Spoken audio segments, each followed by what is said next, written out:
দেশি মুরগির 7টি ডিম এই ছোট্ট দোয়াটি পাঠ করে ফুঁক দিয়ে আগুনে পোড়ালে কি হয়, কি হতে পারে আপনি জানলে আশ্চর্য হতে বাধ্য হবেন। আল্লাহু আকবার কাবীর।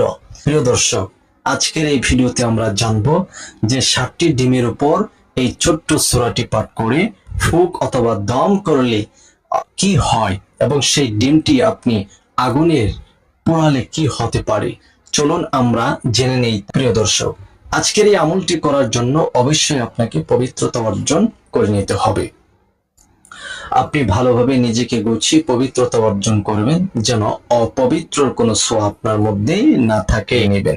এই 7টি ডিম সংগ্রহ করে আপনি পবিত্র বিছানাতে বসে যাবেন। বসে 3 বার এই ইস্তেগফার পড়ে নেবেন। আস্তাগফিরুল্লাহাল্লাযী লা ইলাহা ইল্লা হুয়াল হাইয়ুল কাইয়্যুম ওয়া আতুবু ইলাইহি لا حول ولا قوة إلا بالله العلي العظيم أستغفر الله الذي لا إله إلا هو الحي القيوم وأتوب إليه لا حول ولا قوة إلا بالله العلي العظيم أستغفر الله الذي لا إله إلا هو الحي القيوم وأتوب إليه لا حول ولا قوة إلا بالله العلي العظيم।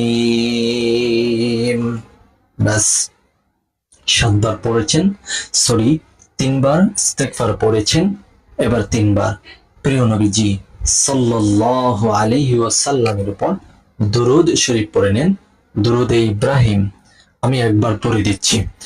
আল্লাহুম্মা সাল্লি আলা মুহাম্মাদ ওয়া আলা আলি মুহাম্মাদ কামা সাল্লাইতা আলা ইব্রাহিম ওয়া আলা আলি ইব্রাহিম ইন্নাকা হামিদুম মাজিদ। আল্লাহুম্মা বারিক আলা মুহাম্মাদ ওয়া আলা আলি মুহাম্মাদ كما باركت على إبراهيم وعلى آل إبراهيم إنك حميد مجيد। বাস এরকম ভাবে কি করবেন, 3 বার দুরূদ শরীফ পড়ে নেবেন। 3 বার ইস্তেগফার, 3 বার দুরূদ শরীফ পাঠ করা কমপ্লিট হয়ে গেলে আপনাকে এই দোয়াটা পাঠ করতে হবে। প্রিয় দর্শক, সর্বপ্রথম আমি আপনাদেরকে জানিয়ে দেই আজকের এই আমলটি কি হতে চলছে এবং এই আমলটি কারা কারা করতে পারবেন, কারা কারা করতে পারবেন না। আমলটি করার পূর্বে অবশ্যই আপনি অনুমতি নিতে হবে। অনুমতি নিয়ে আমলটি করবেন, ইনশাল্লাহ 100% ফলাফল পেয়ে যাবেন। আর অনুমতি ছাড়া যদি কেউ আমলটি করেন, আপনি যদি কোনো খারাপ কাজ অথবা আপনি কোনো গর্হিত কাজ করতে চান, তাহলে হেতে বিপরীত হবে, ক্ষতির সম্মুখীন হতে পারেন। এই জন্য অনুমতি সাপেক্ষে যদি আমলটি করেন, আপনাকে দিক নিদর্শন দেওয়া হবে, আপনাকে পরামর্শ দেওয়া হবে। ইনশাল্লাহ আপনি সেই পরামর্শ সাপেক্ষে যদি আমলটি করেন, 100% ইনশাল্লাহ কবুল হতে পারে, আল্লাহ যদি সহায় হন। এখন কথা হচ্ছে, এই আমলটি যারা করতে পারবেন, স্বামী স্ত্রী দ্বন্দ্ব, স্বামী স্ত্রীর মধ্যে দ্বন্দ্ব লেগে আছে, সে দ্বন্দ্ব নিরসন করার জন্য আপনি আজকের এই আমলটি খুবই গুরুত্বপূর্ণ ভূমিকা রাখতে পারে আপনার জন্য। এই জন্য স্বামী স্ত্রীর দ্বন্দ্ব এমন আকার ধারণ করেছে যে একে অপরের কথাই শুনতে পারে না, একে অপরকে মেনে নিতে পারে না, ঝগড়া আর ঝগড়া লেগেই থাকে, ঝগড়া আর ঘর থেকে কোনোদিন বিদায় নিচ্ছে না। সুখের সংসার ছিল এক সময়, এটাকে একেবারে দুঃখ দ্বারা ভরপুর হয়ে গেছে।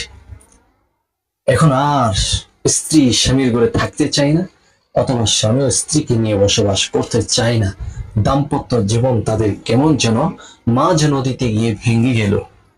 এরকম অবস্থায় উপনীত হলে আপনি চাইলে দুজনের মধ্য থেকে একজন যদি আমলটি করেন, তাহলে আপনার ভালোবাসায় আপনার স্বামী, আপনার ভালোবাসায় আপনার স্ত্রী পাগল দিবানা হতে বাধ্য হবে ইনশাল্লাহ। আমি আজকের এই আমলটি বলে দিচ্ছি, স্বামী স্ত্রীর দ্বন্দ্ব আকাবিরদের এরকম একটি আমল ভয় থেকে।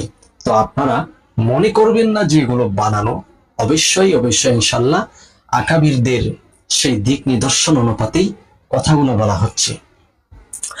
অথবা আপনাদের মানে খুব নিকট আত্মীয়দের মধ্যে খুবই ঝগড়াঝাটি লেগে আছে, তাদের সাথে মিশতে চান, তাদের কাছ থেকে কিছু জায়েজ মাকাসাদ হাসিল করতে চান, তাহলেও আপনি তাকে বাধ্য করার জন্য, তাকে ভয় করার জন্য, তাকে আপনার কথা মতো চালানোর জন্য আমলটি করে নিতে পারেন।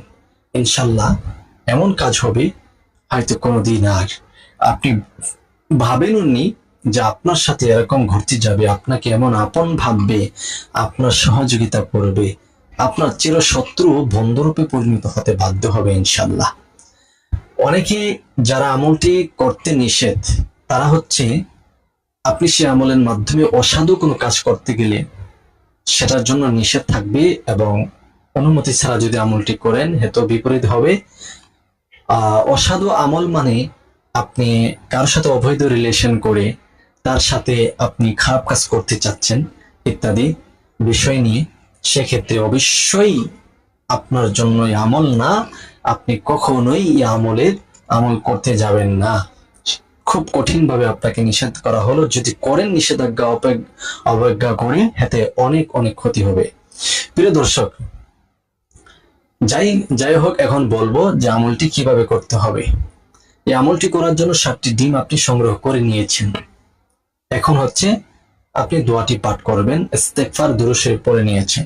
প্রিয় দর্শক, এই আমলটি করার পূর্বে আপনি মসজিদে 10 টাকা দামের একটি মোমের বাতি দান করবেন।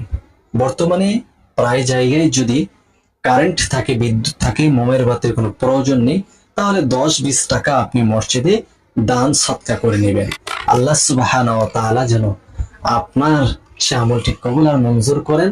দান সৎকা করে নেবেন, আল্লাহর কাছে দোয়া করবেন। আপনি একটি ডিম হাতে নেবেন। প্রথমত 7টি ডিম হতে একটি ডিম হাতে নেবেন। পবিত্র কোরআনুল কারীমের মধ্যে একটি সূরা আছে, যে সূরার নাম হচ্ছে সূরাতুল জিন। সূরা জিন নামে একটি সূরা আছে। ওই সূরাটি শুরু থেকে শেষ পর্যন্ত আউযু বিল্লাহি মিনাশ শাইতানির রাজীম, বিসমিল্লাহির রহমানির রহিম, আউযু বিল্লাহ এবং বিসমিল্লাহ সহকারে শুরু থেকে শেষ পর্যন্ত সূরা জিন একবার তিলাওয়াত করে একটি ডিমের উপর ফুঁক দিবেন।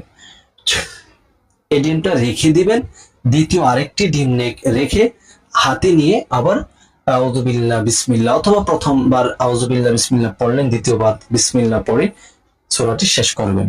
এরকম ভাবে সূরা জিন 7বার পরে 7টি ডিমের উপর 7টি ফু দিবেন। এরকম ভাবে ফু দিয়ে আলাদা রেখে দিবেন। 7টি ডিম যখন পড়া হয়ে যাবে তখন আপনাকে নবীজি সাল্লাল্লাহু আলাইহি সাল্লামের উপর আবার 3বার দুরূদ শরীফ পড়ে নিতে হবে। এখন কথা হচ্ছে এই ডিমগুলো আপনি কি করবেন। এই ডিমগুলো হচ্ছে কয়লার আগুনে আপনি পোড়াবেন, একটি একটি ডিম করে পোড়াবেন।